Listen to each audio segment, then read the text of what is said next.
बिस्मिल्लाहिर्रहमानिर्रहीम। अस्सलामुअलैकुम वरहमतुल्लाहि वबरकातुहू।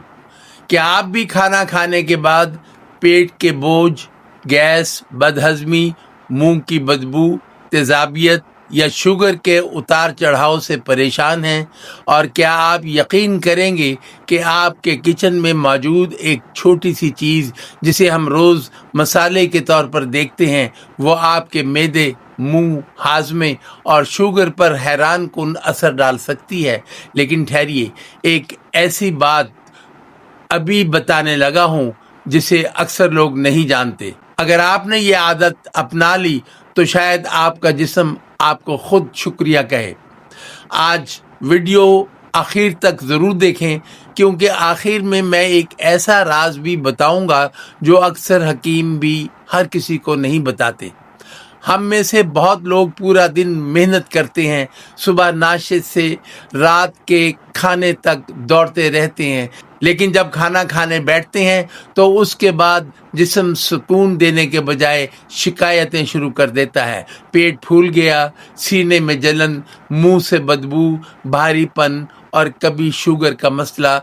आहिस्ता आहिस्ता इंसान समझता है शायद उम्र बढ़ रही है, लेकिन कई दफ़ा मसला उम्र नहीं, आदतें होती हैं। अल्लाह ताला कुरान में फरमाते हैं, खाओ पियो मगर असराफ ना करो। ज़िंदगी का असूल सिर्फ ये नहीं कि क्या खाते हो, बल्कि ये भी है कि कैसे खाते हो और खाने के बाद जिस्म के साथ क्या करते हो। और तिब्बे नबवी में भी सेहत के लिए एतदाल और फितरी चीज़ों की अहमियत बार बार नज़र आती है। अब जदीद साइंस की तरफ आते हैं। लौंग में एक ख़ास जुज़ पाया जाता है जिसे यूरोजिनॉल कहा जाता है। माहिरीन के मुताबिक यही ताकतवर जुज़ उसकी ख़ास खूबियों की वजह बनता है।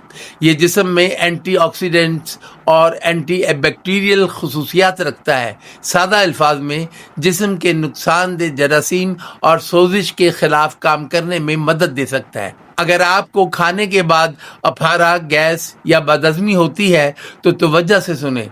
तिब्ब यूनानी के मुताबिक मैदे को जिस्म की जड़ समझा जाता है। जब मैदा कमज़ोर होता है तो पूरा जिस्म असर लेता है। लौंग मैदे के हाजमे के अमल को मुतहर्रिक करने में मदद दे सकती है, जिससे खाना निस्बतन बेहतर हजम होता है।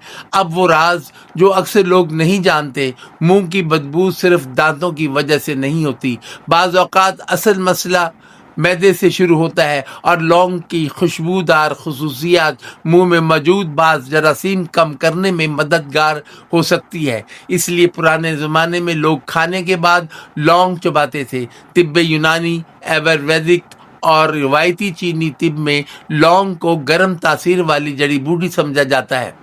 हुक्मा उसे हाजमे, जिस्मानी कमज़ोरी और बाज़ मौसमी मसाइल में इस्तेमाल करते आए हैं। आयुर्वेद में इसे जिस्म के तवाज़ुन के लिए मुफीद करार दिया जाता है। बाज़ इब्तदाई तहकीकात ये इशारा देती हैं कि लौंग जिस्म में शुगर के निज़ाम पर मुस्बत असर डाल सकती है। लेकिन बहुत ज़रूरी बात, अगर आप शुगर के मरीज़ हैं तो सिर्फ घरेलू नुस्खों पर इन्हिसार ना करें। अपनी दुआ और डॉक्टर के मशवरे को हरगिज़ तर्क ना करें। अब सवाल ये है कि उसे बनाएं कैसे। 1 कप पानी लें, इसमें 2 या 3 लौंग डालें, 5 से 7 मिनट हल्की आंच पर उबालें।